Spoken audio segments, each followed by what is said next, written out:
Yeah, How Could I Ask for More? I think, that was on the original version was on my very first record, and I was just brand new to Nashville. I was working as a waitress at the West End Cooker, and trying to write songs. And that song was actually the only song that I got to write on my first record.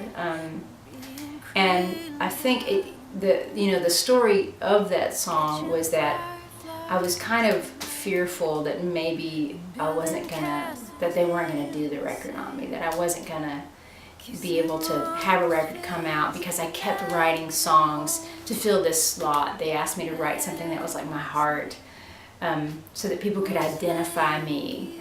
And I wrote song after song, which was rejected and rejected, and so How Could I Ask for More was written on a trip back to East Tennessee in my little Volkswagen, because I was thinking about the things that mattered if the record deal didn't work out and they didn't end up doing the record.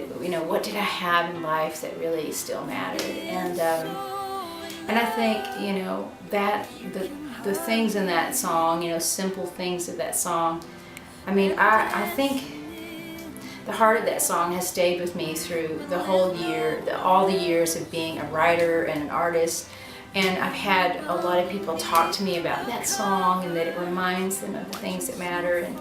And I'm just so grateful that I've kind of had that song through the years, as a reminder that, really I was a new writer. I feel like God just, I don't know, He just like kind of poured it down from heaven to me. And I'm grateful I got to be a part of that. But so to do it again, it's always kind of like, oh, you don't want to mess up. You don't want to like not pay homage to the original version, but you want it to be something new.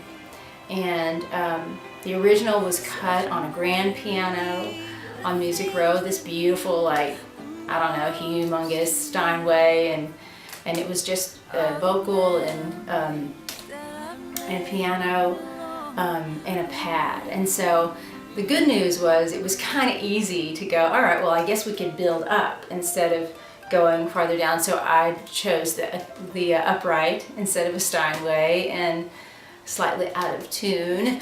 And I really wanted another person on it, with me. And as I was thinking about what artist to ask, I'd done a couple things with Andrew Peterson. I just loved his songs. I loved his artistry, and I loved his heart and his personality. And to me, he's kind of like today's Rich Mullins in a way, in that he's got that just such a earthy, honest heart, and you just hear it in everything he sings. And so I was so excited that he was willing to sing on it, and so it was really fun to have him. I think he really added another element, another layer to that song.